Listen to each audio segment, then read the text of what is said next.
can see behind me right now, this is the Trump rally down here in Atlanta. We are here live right now in downtown Atlanta at the Trump rally. You can see behind me there are people everywhere, both inside the center and outside. Streets are blocked off, and there are even cars lined up, backed up in traffic. Multitudes of people. I think that the number that we were told that were here were upwards of 20 to 25,000. And these were individuals coming in and out of the stadium, friends. And so what an opportunity, what a wonderful opportunity that we have today, friends, to be here on the grounds of this rally. And we're not just here idle, friends. We're sharing this book, The Great Controversy. It is the book of the hour to wake people up to the events that are taking place. The final events will be rapid ones, and we are seeing just this. So stay tuned as we share the gospel of Jesus Christ. So how you all doing today? What brings you out here? We vote for Trump, boy. Trump, boy. Just support Trump. Trump! Support Trump. All right, simple as that, right? Trump. Trump and the shape of America that we're in today, we got to do something or we're going to lose it all. I just want to show my support, and you know, I feel like Donald Trump has sacrificed a lot for Americans. He's given up his fortunes, his business, and it's really the least I can do is to show up and show my support for him. Same for you? Yes, sir. I think Trump is our best option. I think he's fighting for the right things that really matters, which is economy, which is the security that the country needs. To support the candidate that I believe brings America first. Okay, I'm here with Maurice Simonette, also known as Michael the Black Man on 88.7 in Miami, Florida radio station. And you came all the way here. What brought you here today? All the way in Atlanta, Georgia? To defend Trump against Kamala, who I perceive as the devil, serpent, Satan, and the dragon. President Trump is coming to Atlanta, and I have to be there. I missed him 5 years ago when he came here. I was too late. What were your reactions in real time when you heard that in Butler, Pennsylvania, he almost lost his life at that rally there? Very sad that that could even happen, that the Secret Service wasn't on it to prevent it. It was so obvious. Well, my first reaction was fear because I saw him go down and we didn't know what kind of condition he was in. All of the clips is just like they didn't give a rat, excuse my language, for what was happening or fixing to happen. Me personally, I think that God, the finger of God, touched Trump and turned his head. What do you feel about J.D. Vance? Good pick? Bad pick? I think he's an alright pick. I mean, in my opinion, he's kind of bland. I think he'll get the job done. I mean, you could have done better, but, I mean, it's Trump. What else can we say? I love J.D. Vance. I watched the Netflix video of him. Trump, one thing that he has said constantly over the years, he's going to give power back to the churches. How do you feel about that? I totally agree with that because we got to give more power back to God. When he says churches, he's talking about God. The Bible said when they see the two brethren stand together in unity, that's the black man and the white man, that's Shem and Jephthah.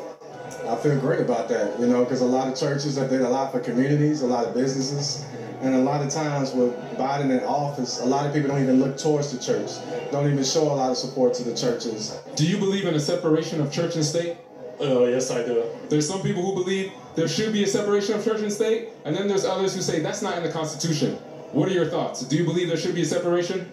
I don't think it should be a separation. With J.D. Vance, there's a movement behind him, Project 2025 movement. Have you heard of that? Yes. They have a working framework for how to bring conservative policies back into America. In fact, that's J.D. Vance right there talking. All right, so J.D. Vance is talking right now. Do you think that the government should legislate morality, such as, hey, let's create a law to force people to go back to church on Sunday so that we can increase the morals in society? Would you be in favor of something like that? I don't think so. I think the state needs to protect people's right to worship. I'm not big on forcing religion into society. I think everyone should get their own choice. And also, Project 2025, I don't think Trump is that involved with it. I don't think that people should be forced to worship what they worship. You know what I mean? Everybody's different. You can't force people to do what people don't want to do. How would you feel if the state, the government of America, were to legislate a law that forced individuals to worship on Sunday for the sake of increasing morality? I could probably get behind that. You know, I feel like it'd be really up to the people and not the government. I feel like it's important for us to have Christian leaders and leaders from other religions as well. Now the force thing, I wouldn't allow that. I wouldn't agree with that. But in schools, I agree with it. Because instead of teaching kids about stuff they're never going to learn about when they grow up, teach them something that's going to be in their heart for the rest of their life. As a Christian, I support God, and I think that like the schools need to be teaching it. I feel like it's pretty beneficial to have it in schools. So what about you? Do you think the government should legislate morality, to get the citizens back to God? I think that God is universal, and that, of course, the morals and the love for God is something that is related to government, of course. But I think the morals and the kind of like the old school values needs to come back. And so yes, I'm up for that. I will say this, that there's the first beast, that was Kennedy. The second beast was likened to the first beast, that was Clinton. And said the third beast is the image of the beast, that was Obama. Obama is the image. Why? Because Clinton said so. He said, Obama is made in my image. So these beasts will come together and they will speak like the dragon because their mama is a dragon. Isaiah 13:22 says, the dragon and her delicate palaces will be destroyed in the latter days. So whoever this dragon is a female. I contend with you that that female is Kamala. Well, let me ask you this, because you're quoting from Revelation. And so in Revelation 13, it actually brings to view that there is the second beast there, a lamb-like beast, 2 horns. And so it says that this lamb-like beast begins to speak like a dragon.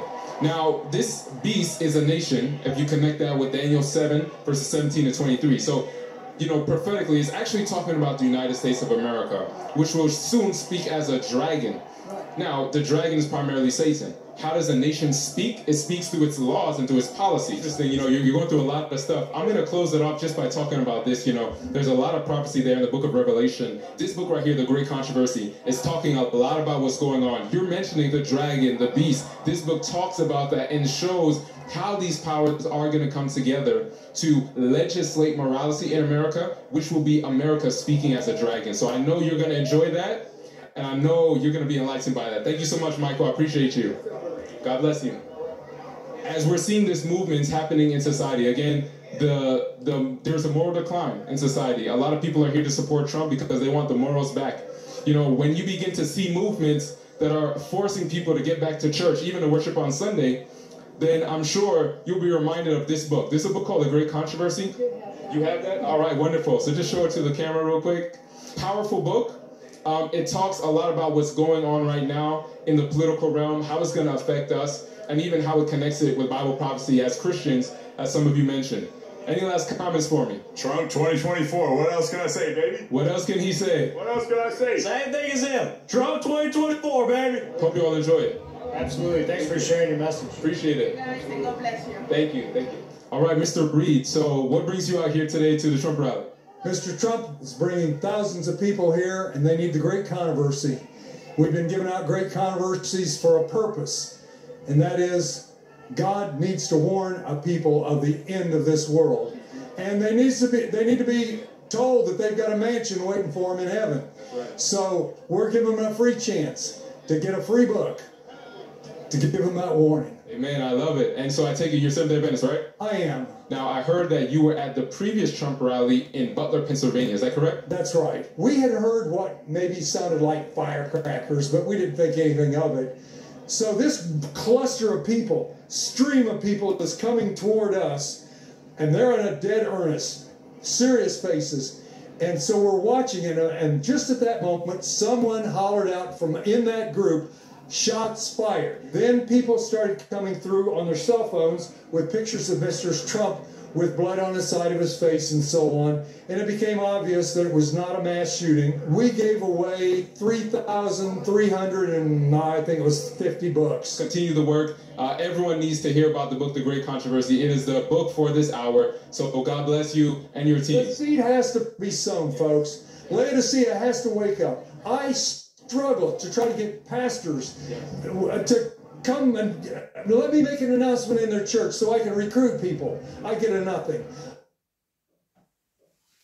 So we would love to, I'm having to fly people I'm having to fly people to go something that the local people should be doing. Too, as you can see, a lot of the Sunday preachers are here, and our churches need to be here to represent the flocks.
So we just finished up here at the Trump rally. Of course, there's still more individuals here, but we passed out hundreds, even thousands of this book, The Great Controversy, the book for the hour. And as I was walking back, there was a lady, she tapped me on the shoulder and she said, "Thank you so much for what you're doing."